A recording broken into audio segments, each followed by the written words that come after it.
맹공이는 온몸이 찢어질 듯한 고통 속에서 홀로 분만실에 남겨졌습니다. 간호사들은 보호자가 올 때까지 기다리기 힘들다며 응급 제왕절개를 결정했고 마취로 의식이 흐려지면서도 맹공이는 눈물이 멈추지 않았습니다. 모모야, 엄마가 미안해.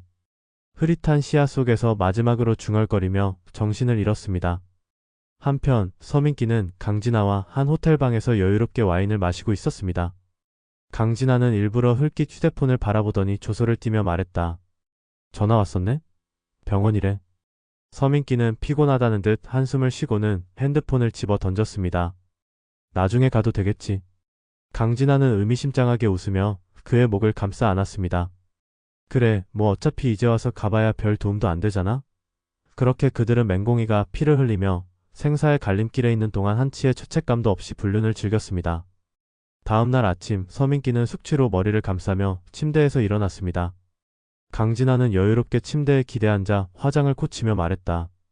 오늘쯤이면 나았겠네? 축하한다고 해야 하나? 서민기는 그제야 병원으로 갈까 고민했지만 갑자기 걸려온 전화 한 통에 심장이 덜컥 내려앉았습니다. 서민기 씨죠? 보호자로 등록된 분이 안 계셔서 긴급 수술을 혼자 계십니다.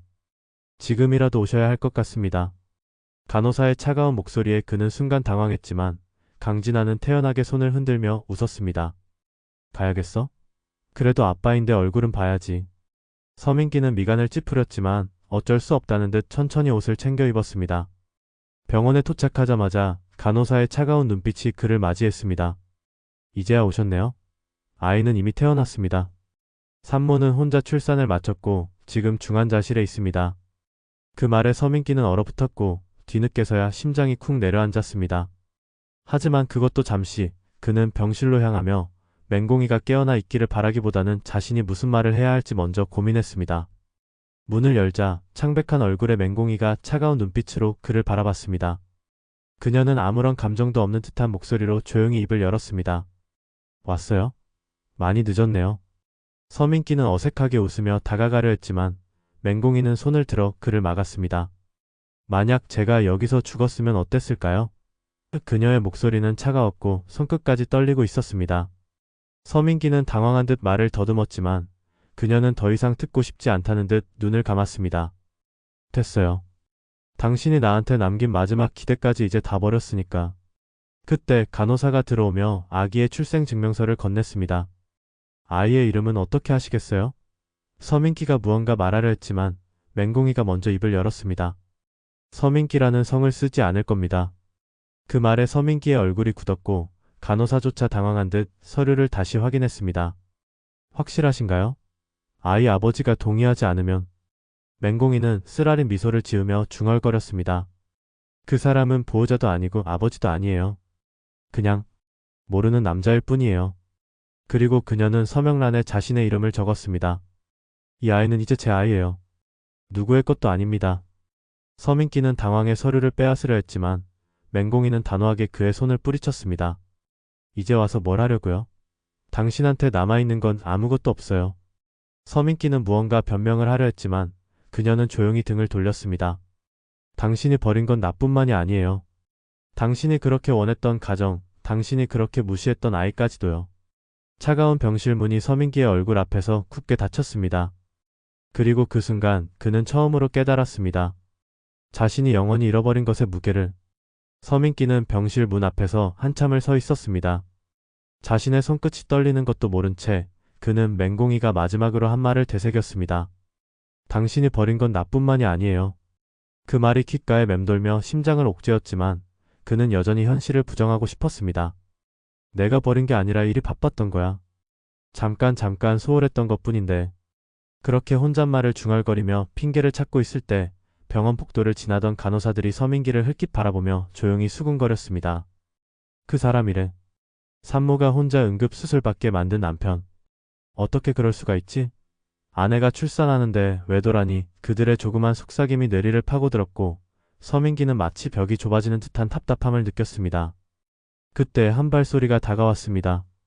내가 여기 있을 자격이라도 있다고 생각하나? 굵고 낮은 목소리가 울렸고 서민기가 고개를 들자 구단수가 서 있었습니다. 그의 눈빛은 분노로 이글거렸고 주먹이 단단히 쥐어져 있었습니다. 공희가 어떤 심정이었을지 한 번이라도 생각해봤냐? 서민기가 당황해 뒷걸음질 치려 하자 구단수는 그의 멱살을 거칠게 잡아 벽에 내리쳤습니다. 애가 내 아버지 닮아서 불행해지면 어떡하지? 내가 그 애한테 줄 수 있는 건 상처밖에 없는데.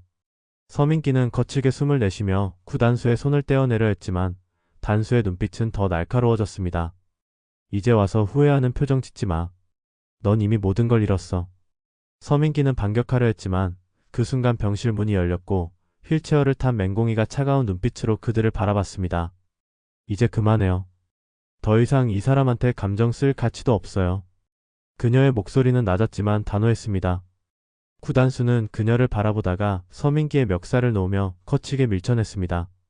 서민기는 휘청이며 벽에 손을 짚었고 맹공이의 차가운 시선을 마주쳤습니다.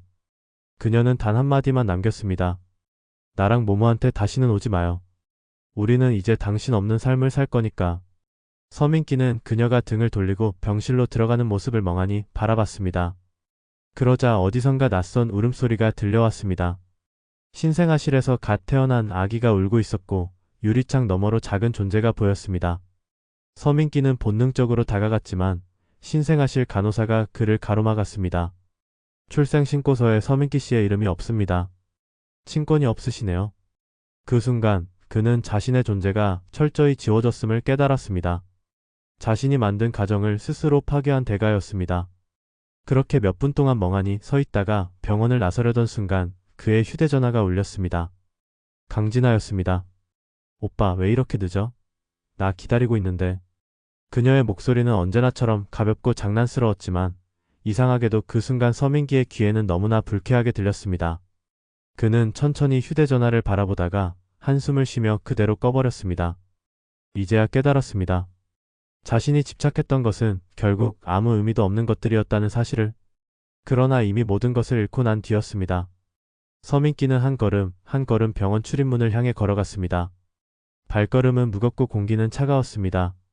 문을 나서려던 순간 뒤에서 들려오는 간호사의 목소리가 그를 멈춰 세웠습니다. 맹공이 씨 보호자가 서류 서명을 마쳤습니다. 순간 그의 온몸이 얼어붙었습니다. 보호자? 자신이 아닌 다른 누군가가? 그는 천천히 고개를 돌렸고 구단수가 첩수대에서 출생 서류를 건네받고 있는 모습이 눈에 들어왔습니다. 단수의 얼굴에는 미소가 떠올랐고 간호사는 따뜻한 눈빛으로 말했다. 아기 이름을 참 예쁘게 지으셨네요. 모모 정말 사랑스러운 이름이에요. 서민기의 숨이 턱 막혔습니다. 단수가, 공희가 그의 자리에서 그를 완전히 밀어냈다는 사실이 명확해졌습니다. 그는 필사적으로 손을 주먹 쥐었지만 이미 흐트러진 숨을 고를 수가 없었습니다. 그때 단수가 천천히 돌아서며 그를 바라봤습니다. 이제 알겠냐? 내가 필요 없다는 거. 서민기는 아무 말도 할 수 없었습니다.